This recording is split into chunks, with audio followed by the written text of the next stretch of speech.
Selamat datang di channel Cerita Cinta. Channelnya cerita cinta romantis. Sebelum lanjut mohon dukungannya dengan like dan subscribe dulu. Hasrat nikmat terlarang, bagian ke-77. Saya akan makan malam, tapi tidak bersama orang-orang yang membuat saya ingin muntah. Sigit berkata dengan nada pelan. Lalu, tersenyum sinis. Tolong, jangan merusak suasana makan malam ini, Pi. David menatap tajam Sigit.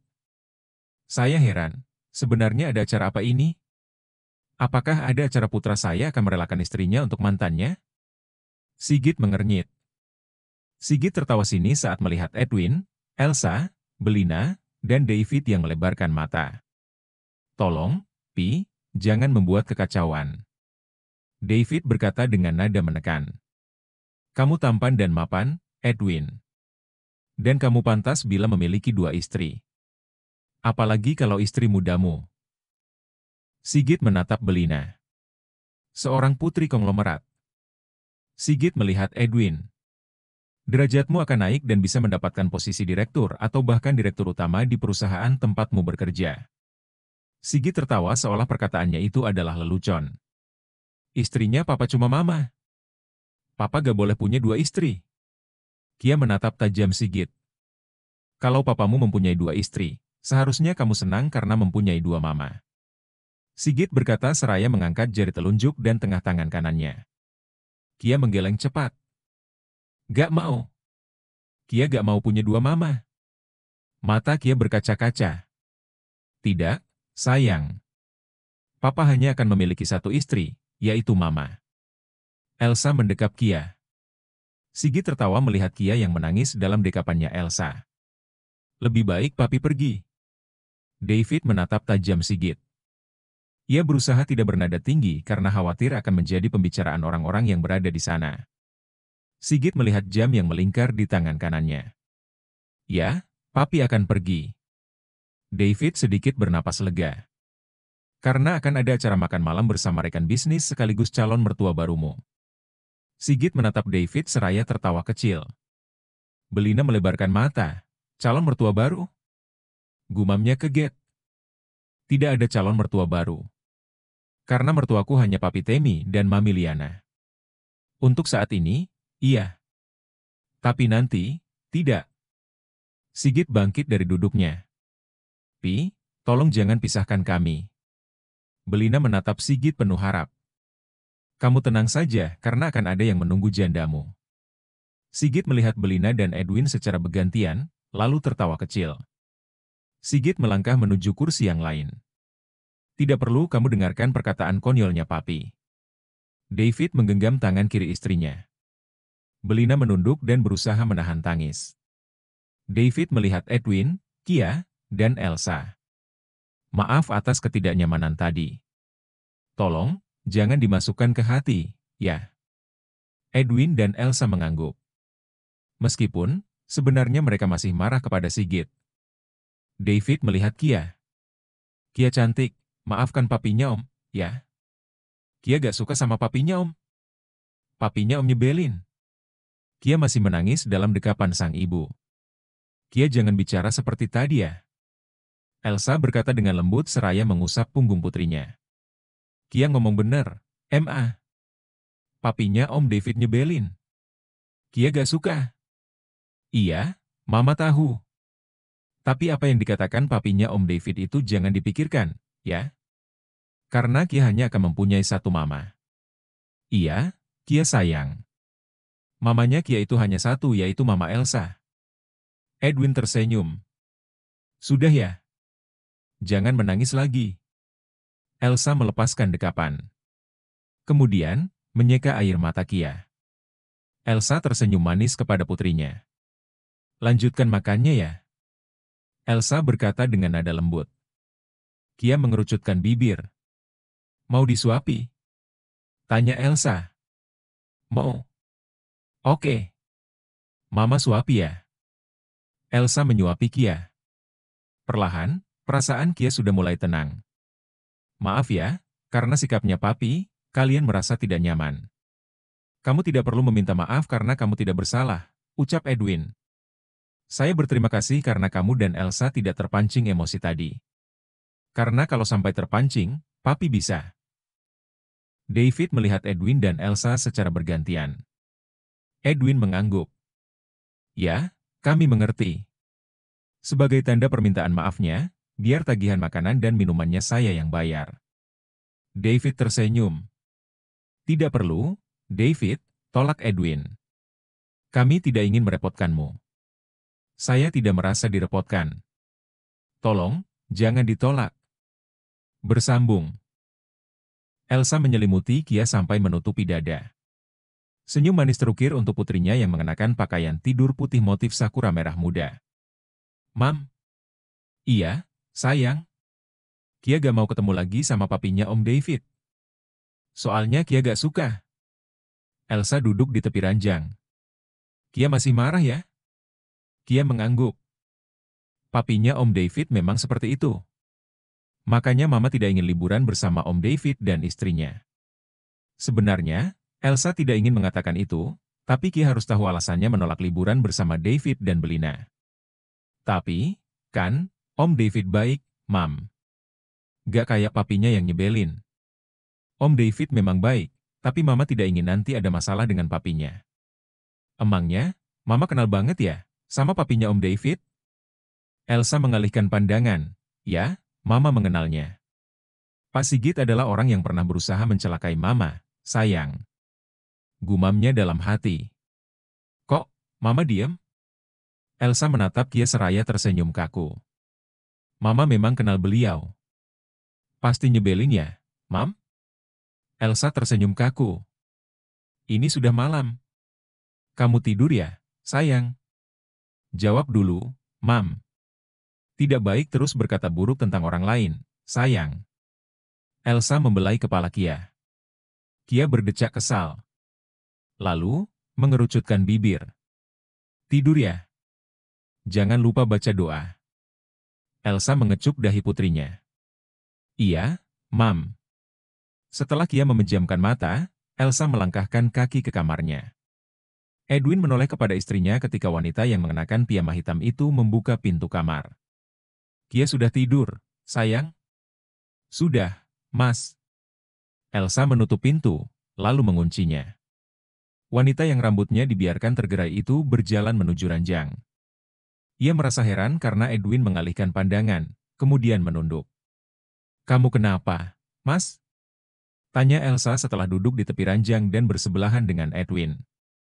Aku masih tidak rela dengan perkataan Pak Sigit saat di restoran. Edwin mengepalkan kedua tangan. Elsa menunduk. Ia pun merasakan hal yang sama dengan Edwin. Kalau saja dia bukan papinya David dan tidak akan berbuat nekat, sudah kulawan dia. Elsa mengangguk. Mengerti dengan yang dirasakan lelaki di sampingnya itu. Karena sebagai orang tua, tidak akan rela bila anaknya diperlakukan tidak baik oleh orang lain. Kemarahanku semakin terasa saat dia membuat Kia menangis sekaligus menertawakan Kia. Edwin memukul kasur dengan tangan kanan. Elsa mengusap bahu Edwin seraya menatap lelaki itu. Aku juga tidak terima, Mas. Tapi, kalau kita melawan, Pak Sigit bisa berbuat nekat. Itu masalahnya. Sudah cukup aku saja yang pernah hampir celaka olehnya. Edwin meremas rambut. Aku terlalu pengecut untuk menghajarnya saat Kia dibuatnya menangis. Elsa menggeleng pelan. Tidak, Mas. Kamu tidak pengecut. Justru kamu sudah benar dengan tidak melawannya. Edwin menatap Elsa. Tapi aku tidak rela putriku dibuat menangis. Justru kalau kamu melawannya, bisa-bisa Kia mengalami yang pernah aku alami, Mas. Edwin memalingkan muka. Kenapa Sigit sangat berbeda dengan David? Mereka seperti langit dan bumi. Iya, mereka sangat berbeda, Mas. Aku sangat yakin, David pasti sangat tertekan memiliki papi seperti Sigit. Meskipun, hartanya melimpah. Iya, Mas. Aku juga kasihan kepadanya dan juga kepada Belina. Semoga saja, aku tidak menjadi papa yang otoriter seperti Sigit. Elsa mengangguk. Amin. Di tempat yang berbeda, David merasa kesal dan malu karena teringat dengan kelakuan ayahnya saat di restoran. Sedangkan Belina merasa khawatir bila Sigit benar-benar menemui calon mertua baru untuk David. Semakin ke sini, Papi semakin menguji kesabaranku. Apakah benar, Papi Sigit akan menemui calon mertua baru untukmu, Mas? David menoleh kepada istrinya. Kalaupun itu benar, aku tidak peduli. Belina menatap sendu suaminya. Ketakutan begitu tergambar di wajahnya. Ia tidak ingin kembali merasakan pedihnya berpisah dengan orang yang dicintai. David menggenggam kedua tangan istrinya. Kita harus berjuang. Buktikan kalau kita pantas untuk mempertahankan rumah tangga ini. Tapi, Papi Sigit. Mata Belina berkaca-kaca. Sudahlah. Jangan pedulikan Papi. Karena hanya membuatku semakin muak. Maaf. Belina meneteskan air mata. Maaf untuk apa? David mengernyit. Maaf karena hubunganmu dengan Papi Sigit menjadi buruk, Mas. David menggeleng. Lalu, membingkai wajah istrinya. Kamu tidak perlu meminta maaf. Belina menggeleng pelan. Aku yakin, kita pasti bisa melewati badai rumah tangga ini. David mendekap istrinya. Belina mendekap David. Semoga kamu tetap mempertahankan rumah tangga kita, Mas. Karena aku ingin selamanya menjadi istrimu. Melahirkan anak-anakmu. Dan kita hidup bahagia bersama mereka. Ungkap Belina dalam hati berharap. Sudah, jangan menangis ya. David mengecup kepala Belina. Sekarang aku tahu, lirih Belina. Tahu apa?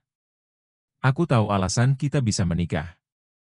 Belina tersenyum seraya meneteskan air mata. Apa menurutmu alasannya? Mungkin, lewat kamulah aku bisa berubah, Mas.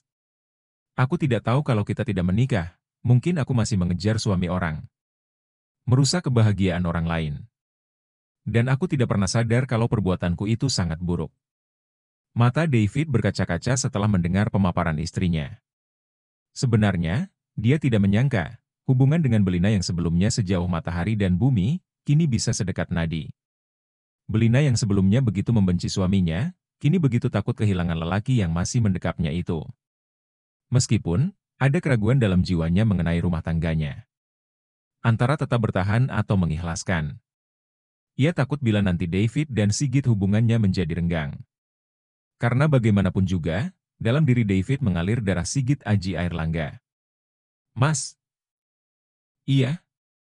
Apakah suatu saat nanti, Papi Sigit akan menerimaku sebagai menantu? Mengingat sikap Sigit yang begitu menentang rumah tangganya bersama Belina membuat David bimbang. Apakah Sigit akan tetap egois atau membuka hati untuk merestui pernikahan itu? Belina menatap suaminya yang bergeming. Lelaki itu masih bimbang jawaban apa yang akan diberi untuk istrinya. Belina memejamkan mata sebentar, Mas David tidak menjawab. Mungkin, dia juga tidak tahu, rumah tangga ini akan bertahan atau sebaliknya. Sedihnya dalam hati Belina. Sepertinya kamu sudah lelah, Mas. Belina tersenyum. Sebaiknya kita tidur. Kita bahas ini lain waktu. Aku tidak yakin Papi akan merestui kita. Tugas kita hanya berusaha dan berdoa agar bisa mendapatkan restunya. Temi dan Liana semakin geram karena Zivana tidak kunjung meminta maaf dan mengakui kesalahannya. Hal itu membuat Temi dan Liana memberitahukan kepada Rita dan Hendy akan segera melaporkan Zivana kepada polisi. Rita dan Hendy meminta agar Temi dan Liana tidak melakukan itu. Dengan alasan kasihan Aurora yang masih membutuhkan kasih sayang dari Zivana. Bagaimanapun juga, Rita dan Hendy tidak tega bila Zivana dipenjara. Nama baik mereka akan tercemar bila putri sematawayang mereka dipenjara. Rita dan Hendy meyakinkan Temi kalau Zivana akan meminta maaf dan mengakui kesalahannya. Rita dan Hendy meminta Temi dan Liana memberi waktu. Saya beri waktu 3 hari. Bila dia menolak, saya akan pastikan dia mendekam di penjara. Temi berkata dengan lantang melalui sambungan telepon. Iya. Rita berkata pelan. Temi mengakhiri telepon. Zivana sedang menyetir mobil. Ia akan pergi ke salah satu restoran untuk menghadiri arisan bersama teman-teman sosialitanya. Ia berharap dengan mendatangi acara itu, bisa menyegarkan pikirannya yang sedang kalut. Apalagi, Bastian sudah mulai mengabaikannya. Selain karena patah hati, Bastian juga tidak menyangka istrinya masih saja bermuka dua. Ponsel Zivana berdering. Sigap, Zivana mengenakan earphone di telinga kiri setelah melihat layar ponsel sekilas. "Ada kabar apa?" tanyanya setelah menerima telepon. "Maaf, Nyonya, saya belum bisa menemukan Gio." "Kalau belum bisa menemukannya, kenapa kamu menelepon saya?" Zivana melebarkan mata. "Maaf, kamu harus bisa menemukan Gio. Meskipun, dia sudah menjadi mayat." "Baik, Nyonya." Zivana mengakhiri telepon. Lalu, membuang napas kasar. Kemana perginya lelaki brengsek itu? Kenapa anak buahku tidak ada yang bisa menemukannya? Zivana mengernyit. Ponselnya kembali berdering. Hal itu membuatnya bertambah kesal. "Apalagi?" tanyanya setelah menerima telepon. "Jaga bicaramu, Zivana." Zivana melebarkan mata setelah mendengar suara Rita di seberang sana. Ia pikir, Hari kembali menelepon. Maaf, Mi. Aku tidak lihat kalau Mami yang telepon." "Memangnya, kamu kenapa?" "Pikiranku sedang kacau, Mi. Jadi, Temi memberi waktu 3 hari untukmu agar segera meminta maaf dan mengakui kesalahan." Zivana memutar mata. "Kalau kamu tidak mau menuruti itu, kamu akan dilaporkan ke polisi." "Harus berapa kali kukatakan, Mi? Kalau aku tidak membuat Belina mabuk. Mami tidak ingin kamu di penjara. Jadi, akui saja. Kalau Mami tidak ingin aku di penjara, Mami harus mendukungku. Mami sudah memintanya agar tidak melaporkanmu ke polisi dengan alasan Aurora. Jadi, seharusnya kamu tahu diri." Rita berkata dengan nada menekan. "Mami juga harus meyakinkan mereka kalau bukan aku penyebab Belina mabuk. Karena itu semua fitnah, Mi." "Berhenti mengarang cerita, Zivana. Mami tidak ingin kamu di penjara. Jadi, turuti keinginannya Temi." Rita mengakhiri panggilan. "Halo, Mi?" Zivana memukul kemudi dengan tangan kanan. "Kenapa Mami tidak mendukungku?" Zivana menambah kecepatan mobil. Ia menyetir disertai amarah yang membakar jiwa. Belum selesai amarahnya karena Hari belum bisa menemukan Gio, kini Rita menyuruhnya menuruti keinginan Temi. Mobil melaju dengan kecepatan tinggi hingga Zivana tidak bisa mengendalikan mobil dengan baik. Zivana melebarkan mata saat mobil itu akan menabrak pembatas jalan. Ia berteriak saat mobil menabrak pembatas jalan itu. Mobil sedan merah itu terguling, lalu terbalik. "Apa?" Rita melebarkan mata. "Putri saya kecelakaan?" "Iya, Bu." Mobil yang dikendarai putri ibu menabrak pembatas jalan hingga membuat mobilnya terguling dan terbalik. Rita merasa kakinya lemas untuk berdiri hingga memilih duduk. Napasnya naik turun tidak menentu. Ia teringat sebelumnya berbicara dengan Zivana lewat sambungan telepon. "Halo, Bu. Sekarang, putri saya dibawa kemana?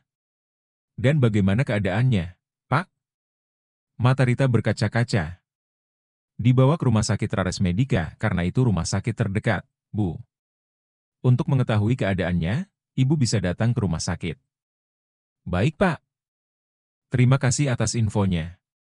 "Sama-sama, Bu." Polisi itu mengakhiri telepon. Rita meneteskan air mata. Ia masih tidak percaya putrinya kecelakaan.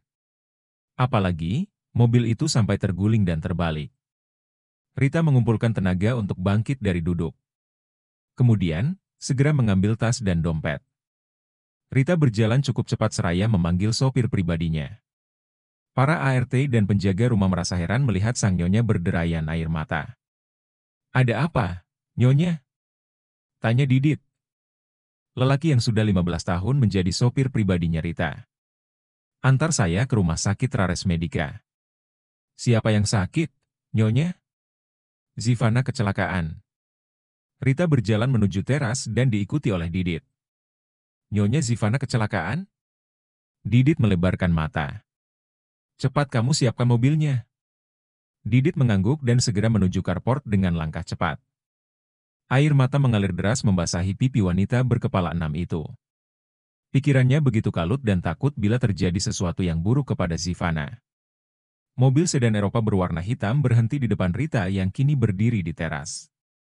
Seorang penjaga membukakan pintu belakang sebelah kiri dan mempersilakan sang nyonya masuk.